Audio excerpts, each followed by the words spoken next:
Yo, what is up guys, it's Fabiwoah here, back with another UFC prediction video. Just not any UFC prediction video. This is UFC 300, baby. This is not just whatever UFC video. Do you understand what this is, man? Cue the explosions. The explosions. Boom. Alright. Guys, UFC's 200s, 100s, 300s, they don't come around that often. I think last UFC 200 was around, what, almost 10 years ago. I'll never forget everything leading up to it. Cormier on the embedded. Cormier getting told that he won't be able to fight John Jones, that he got tested positive.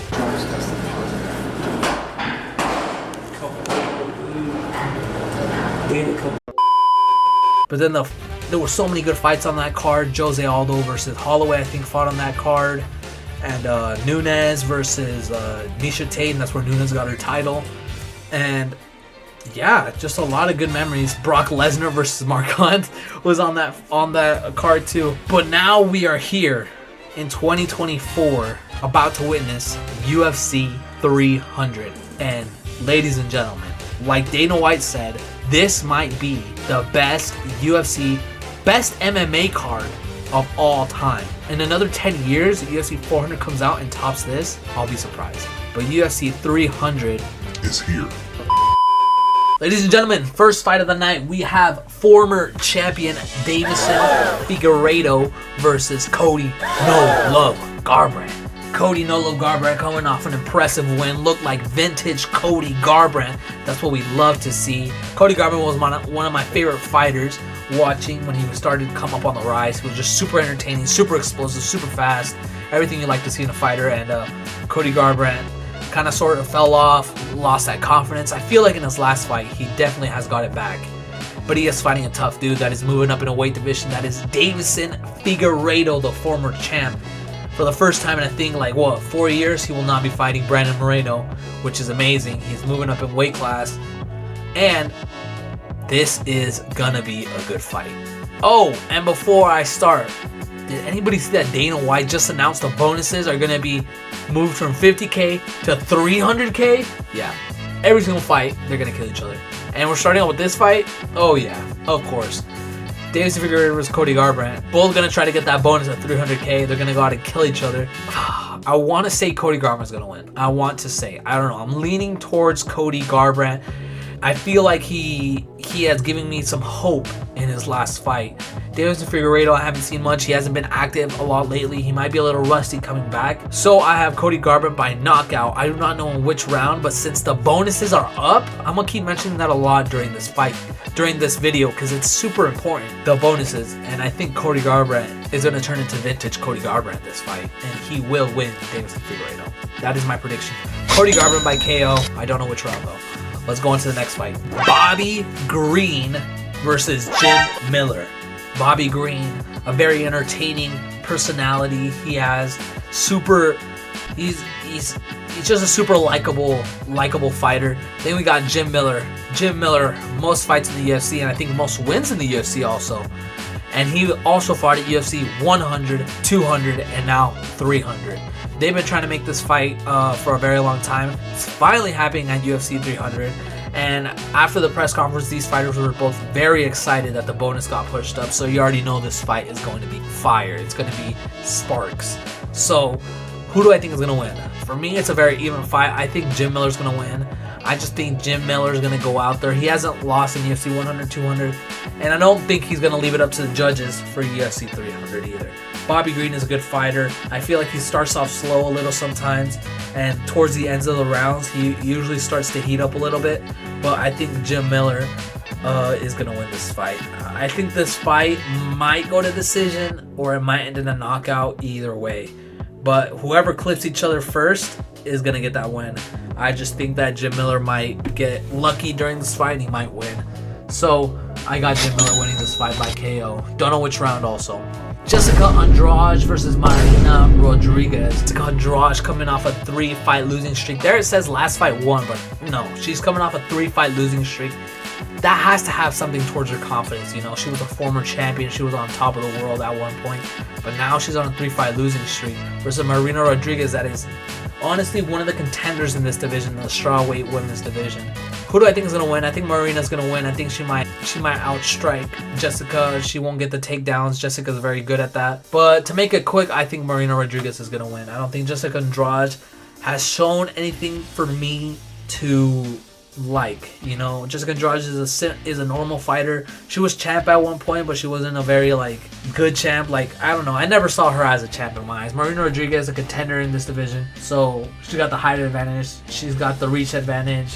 She's got the leg reach advantage. So yeah, I think Marina Rodriguez is gonna win this fight by let's say, I think this fight might go unanimous decision. Let's go with that. Next fight on the card, we got Jalen Turner versus Renato Moicano. Ladies and gentlemen, this is one of the contenders for fight of the night. Jalen Turner versus Renato Moicano. Jalen Turner for me is a mid fighter, you know. You know, he can turn it on whenever he wants, but regularly he's a mid fighter. But since we have that bonus of 300k on the line, we might see a different side of Jalen Turner. And we are definitely going to see a different side of Renato Moicano. Renato Moicano's last fights have been like he has wanting to prove something. He wants to prove something. And now with that money on the line, you already know this fight's about to be explosive. Renato Moicano is good on the floor, good on the feet. What I do think is going to happen, Renato Moicano might take Jalen Turner to the floor, going to submit him. So I will go a submission win from Renato Moicano in this fight. But keep a lookout for this fight because this fight's going to be amazing. So I got Renato Moicano by submission. Okay, ladies and gentlemen, we move on to the next fight. We got Sadiq Yusuff versus Diego Lopez. Really good fight. Really good fight to start off the prelims. We have Sadiq Yusuff coming off a loss in his last fight. But Sadiq Yusuff is a very complete fighter. I don't think he's a bad fighter. Diego Lopez, on the other hand, is amazing. I think Diego Lopez is one of the upcoming stars of the UFC. When he debuted in the UFC and he lost, I forgot who it was with. He put on an impressive performance, and he hasn't lost since that fight. He's been in the UFC 1 year, and I think he's fought 3 times. He is an impressive fighter, and this is just the beginning for Diego Lopez. I think, like I said, Sadiq Yusuff is a complete fighter, but now with that bonus on the line, they're both going to put it on the line, but I think Diego Lopez has the advantage here. He has a height advantage. He has some sort of a reach advantage, but his floor game is levels. Sadiq Yusuff is good on the floor, but Diego Lopez is levels above, and I think Diego Lopez will win by submission or knockout in this fight. That's how I have it. Let's say Diego Lopez by submission. I think submission. Either way, he's going to win. Here we have Holly Holm versus Kayla Harrison. We don't have a picture of Kayla Harrison. She was a PFL champ. Holly Holm, legend in the UFC. One of the biggest upsets in the UFC was her versus Ronda Rousey. I remember that fight. Very even fight, honestly. I think one thing that's going to count into this fight is age.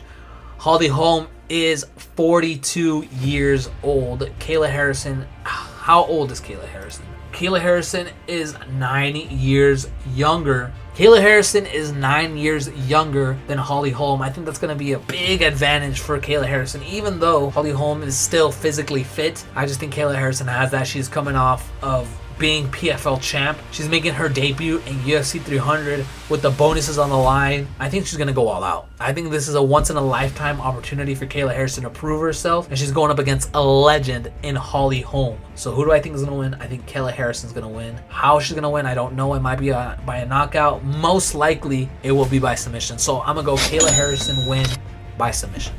Next fight, we have Calvin Kattar versus Aljamain Funkmaster Sterling. Former champ versus Calvin Kattar, who has been one of the consistent fighters in the featherweight division, has fought almost everybody in that division. Aljamain Sterling going up a weight class just like Deiveson Figueiredo is. This fight, for me, I think it's pretty simple to choose who's going to win. I think Aljamain Sterling is going to win. I think Aljamain Sterling is a more complete fighter. Going up in weight, I feel like he'll be stronger. He'll be more comfortable in his weight, and I feel like he's just got more experience. They both have a lot of experience in the UFC, but I think Aljamain Sterling, having that championship, having gone through what he has already went through in one division, I feel like he can do it in another division. So I think he's going to win by submission. I think Calvin Kattar is not going to outstand the pressure that Aljamain Sterling puts on, and Aljamain Sterling is going to get this win by submission. I think Kelvin Cater's going to put up a good fight, but I think it's just the pressure is going to be too much. So I got Aljamain Funkmaster Sterling winning this fight by submission. Next fight, we have the last fight on the prelim card, the headliner for the prelims. We got Jiri Prochazka versus Alexander Rakic. Both coming off of losses. These are both very complete fighters. Rakic has a very good stand-up game. His kicks are very strong. He has very good kicks. Jiri Prochazka, former champion, former light heavyweight champion. This is going to be a good fight. A pretty even fight. I think Jiri Prochazka has something to prove, though.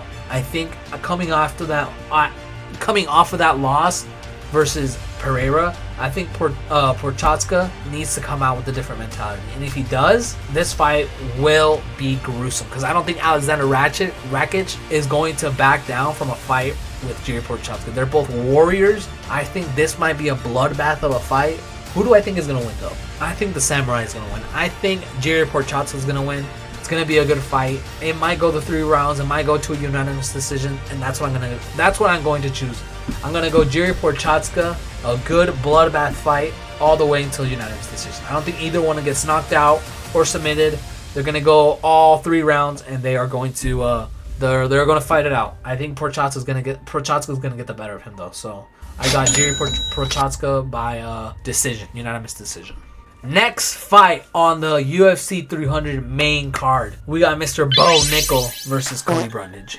Ladies and gentlemen, Bo Nickel, buy whatever he wants. This is the easiest fight on the card. This is the easiest fight on the card. If I don't predict this fight, I'll do the one chip challenge. I'll do it. Cody Brundage has nothing on Bo Nickel. This might be, if this fight Cody Brundage wins, this is the upset of the night. One of the biggest upsets in the last UFCs I know. Bo Nickel should win this fight easily versus Cody Brundage, and I think that's what's gonna happen. So Bo Nickel, buy whatever he wants, honestly. Next fight on the card, holy cow. Charles the Bronx Oliveira versus Arman Tsarukyan.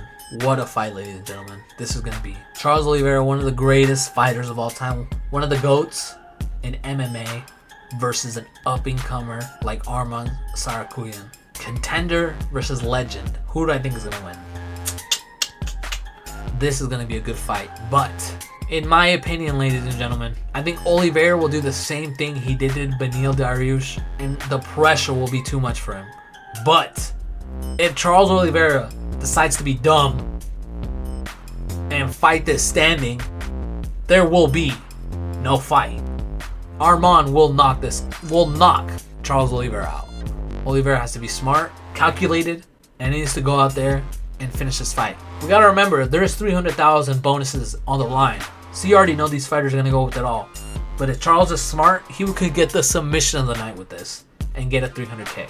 So my prediction for this fight, I got Charles Oliveira by submission, but that is right now it's like a 51-49.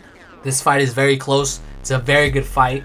This is another contender for fight of the night, another big contender for fight of the night. But I got Charles the Bronx Oliveira by submission. Oh boy, we're getting into the big fights now. If there wasn't already, we got Justin the Highlight Gaethje versus Max Holloway. Ladies and gentlemen, this might be fight of the year with the bonuses they just put on the table. You think Justin Gaethje doesn't want that bonus? You think Max Holloway doesn't want that bonus? This is going to be a bloodbath. This is a guaranteed bloodbath. This is the people's main event right here. Who do I think is going to win? I'm going to have to go with the baddest motherfucker, Justin Gaethje. That is the belt that they are fighting for. I have to go for Justin Gaethje. Justin Gaethje will defend his BMF belt versus Max Holloway. I think Max Holloway is going to get knocked out. Max Holloway is the same way as Chito Vera. Never been knocked down. Never been submitted. Oh, never been submitted? Maybe. Yeah, never been. I don't know. I don't remember. Well, he's never been knocked down and he's never been knocked out. That's one thing is certain I know. But Justin Gaethje just might be that person to do it. Ladies and gentlemen, Justin Gaethje just might be that person to knock Max Holloway out. And if it's not Justin Gaethje, it might be Topuria, honestly, if he goes back. But we have a Max Holloway that is moving up in weight classes. Will he still be as fast as he is as he was in the featherweight division? Will he be as fast and a little bit stronger since he's moving up in weight? I'll have to see, because when he moved up to fight Poirier, he didn't look like himself. Max Holloway was a little slower. He wasn't comfortable in that weight. That's why he moved down. Again, he went back. He was trying to get that double belt status. But now he's moving up a weight. I don't know if it's permanently or if it's just for this fight. But I got Justin Gaethje. Max Holloway, one of the greatest of all time. Also, same as Justin Gaethje, both Hall of Famers. Both UFC Hall of Famers. This is going to be a good fight this is going to be a fight we look back on and we're going to be like, damn, these guys fought exactly how Justin Gaethje and Poirier fought twice. When we look back on that, Justin Gaethje and Chandler, Poirier and Chandler, like those type of fights. This is what this fight is going to be. That is my prediction. I got Justin Gaethje by knockout. Ladies and gentlemen, we have reached the co-main event of UFC 300. We got Zhang Weili versus Yan Xiaonan. This is a good fight, ladies and gentlemen. Very even fight. This is a very big fight for the country of China. They got their two biggest MMA representatives fighting each other for the UFC belt. They could have made this fight in China, honestly. It would have sold out the arena. Zhang Weili versus Xiaonan in China would have been amazing. Would have made a lot of money. It would have made a lot of pay-per-view buys. It's just on paper, it's a good fight. Yan Xiaonan is a good up-and-coming contender. She has proved herself. She is #1 on the ranking. Zhang Weili, we all know, is an outstanding champion. Losing her belt, coming back stronger, and now she looks like she is in her prime. Versus an up-and-coming hungry Yan Xiaonan. This is going to be a banger of a fight. What do I think is going to happen? My dad told me that he has a presence that Yan Xiaonan will win. Do I have that same feeling? No, I do not. I think Zhang Weili will win. I think this fight might go the 5 rounds, and it might be a split decision win from Zhang Weili. I think this is going to be a very good fight. This has the potential to beat Zhang Weili versus Joanna Jędrzejczyk as one of the best strawweight women's fights of all time. If this fight goes out the way that it's supposed to. I have Zhang Weili winning this fight by split decision after the 5 rounds. Ladies and gentlemen, we have reached the main event of UFC 300. We got Alex Poatan Pereira versus Jamal Sweet Dreams Hill. This fight is a banger. Most people don't like that it's a main event of UFC 300. Personally, I thought it could have been a different fight. But looking at this fight is very even. Jamal Hill never lost his belt. Injury, had to give up his belt. Alex Pereira, 2-division champ. And he's here to stay, ladies and gentlemen. He's just barely arrived. He's been in the UFC, 3 years? He's a 2-time champ. And Jamal Hill, coming off the Contender Series, the first champion ever out of the Contender Series to win a championship belt. Second one, Sean O'Malley. But now we have these two fighting, and it's a very even fight. Who do I think is going to win, though? I think Alex Pereira is going to win. I think Alex Pereira is going to keep his distance. Jamal Hill is going to put a lot of pressure on Alex Pereira. But I think Pereira has a sniper of a left hook. And if he clips Jamal Hill with at least 75% of his power, I think it will be sweet dreams for Jamal Hill. Jamal Hill has been very confident this whole week. He's been saying that he's super confident in himself, that he never lost a belt, he's still the champ, and we're gonna see, ladies and gentlemen, we're gonna see. Because Jamal Hill never lost his belt. Truthfully, he's never lost his belt. He has something to prove. People are doubting him. This is gonna be a good fight, ladies and gentlemen. To end off the night with such a good fight like this, I think it's amazing. I think Alex Pereira is gonna win, though. I think Alex Pereira is gonna win. This is a good fight, though. This is a really good fight. I think Alex Pereira, if Jamal Hill decides to take Pereira to the floor, though, it might be different. But I don't think that's going to happen. There's $300K on the line. They're going to go in for the fight of the night bonuses, both of them. And I think Pereira's going to clip him with one. It might be in the second round after the sizing up and everything, but this is going to be a good fight. So I got the main event of UFC 300. I got Alex Poatan Pereira winning by knockout with the left hook. Let's remember. Well, ladies and gentlemen, that is going to be my UFC 300 prediction. If I get 6 of them right, and like the rest of, if I don't get at least 7 right in this card, I will do the 1 chip challenge. I promise you guys. So make sure to like and subscribe and hit that notification button to get notified when I upload next, if it is that 1 chip challenge. So make sure to hit that noti button. And yeah, super nervous, super excited for this UFC 300 card. It's a memorable time to be with your family, with friends, This is a event that me personally, I will never forget. It will be stuck in just like how I watched UFC 200. UFC 300 will be the same. It will be like a core memory, kind of. So, without further ado, those are my predictions. Make sure to like the video. And this has been Fabiwoah. Peace.